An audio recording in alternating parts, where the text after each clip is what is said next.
Bueno, recién Deo Sumac nos hablaba de lo que estaba pasando en Santiago del Estero y, y de los empresarios que estaban queriendo deforestar y forestar. Y un poco de lo que voy a hablar es también de eso. Voy a hablar de Uruguay, pero como se sabe que la patria es grande y que los límites son un poco difusos. En general, yo no creo mucho en los límites. De este lado del río, acá donde yo me encuentro, eh, las cosas están mal, pero están mal, mal.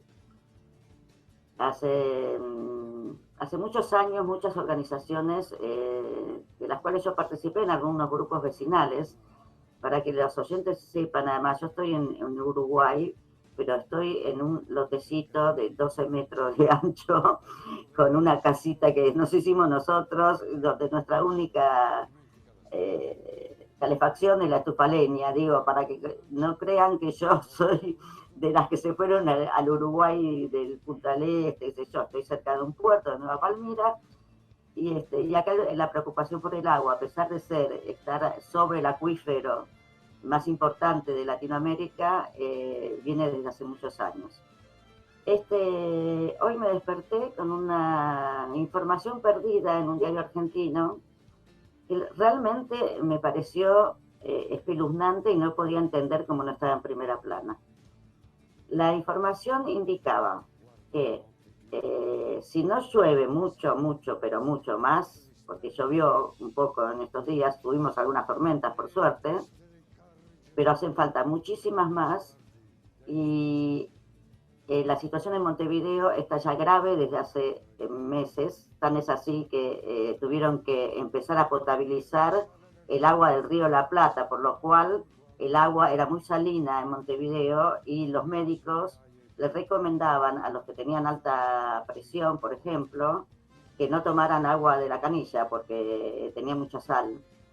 Esto era así, así trataron de superar la crisis, pero ya oficialmente se anuncia que si en 18 días no hay un diluvio más o menos, Montevideo se queda sin agua.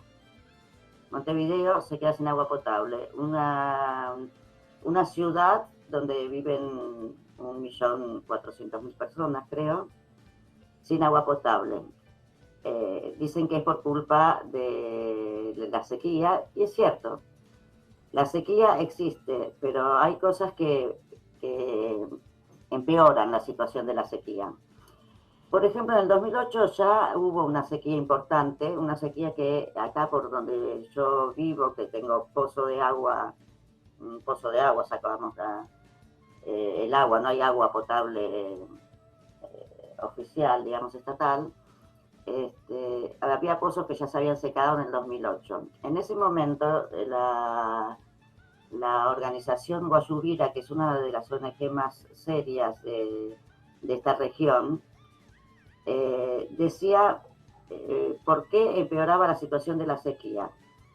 Cuando fue todo el tema de las pasteras y de la papelera y qué sé yo, la gente lo único que miraba era qué eran los químicos que podían llegar a ir al agua, por ejemplo. Entonces hacían estudios químicos, etcétera. Y muchos decíamos que la contaminación no es simplemente de químicos, que la contaminación es también de todo lo que ocurre alrededor para que esa fábrica pueda funcionar. Así es que el grupo Guayubira informaba cuánto consumía un eucalipto por día de agua. Y un eucalipto solito consume unos 20 litros de agua.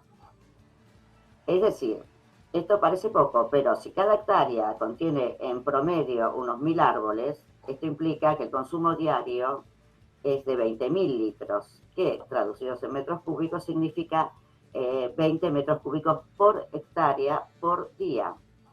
Pero como son 800.000 las hectáreas que en ese momento, en el 2008, estaban sembradas por eucaliptos, y cuando hablamos de eucaliptos no hablamos de bosques de eucaliptos, hablamos de monocultivos de eucaliptos, que son esos que ustedes ven que tienen un tronquito alto, alto, alto, alto, alto, todo finito, y arriba unas hojitas que son transgénicos y que no tienen nada que ver con el eucalipto normal, digamos.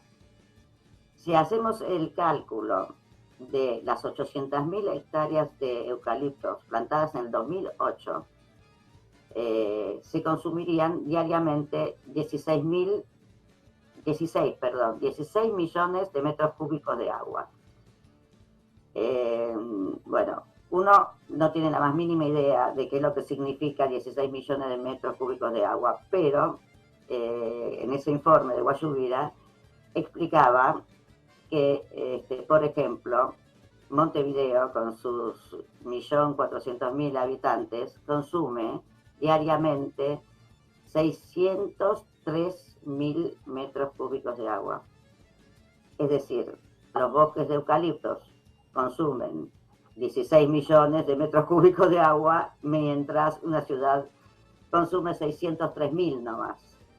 Esto es obvio que si vos decís, bueno, la sequía no se puede prever, y es cierto, la sequía no se puede prever.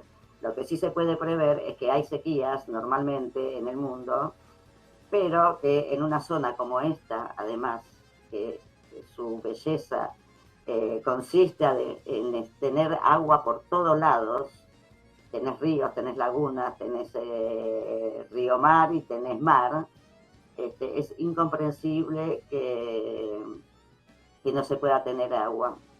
Y a pesar de que esto lo decía Guayubira en el 2008, en el 2022 advertían que en 10 años se había quintuplicado el área forestal de Colonia mediante excepciones que otorgaba la Junta Departamental. Es decir, no solo no se escuchaba, sino que se quintuplicaba la cantidad de eucaliptos y de montes que no son montes.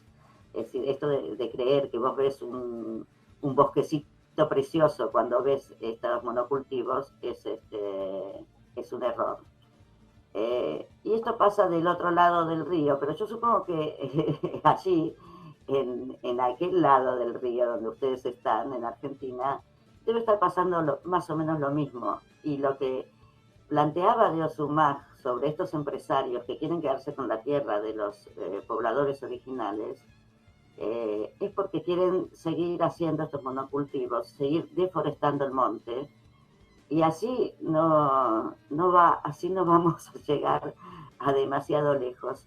Por eso la situación es gravísima y por eso esto tendría que ser tapa de los diarios. En Montevideo, si nos llueve en 18 días, nos quedamos sin agua. Acá, de este lado del río, se los digo, vayamos pensando en el mundo entero.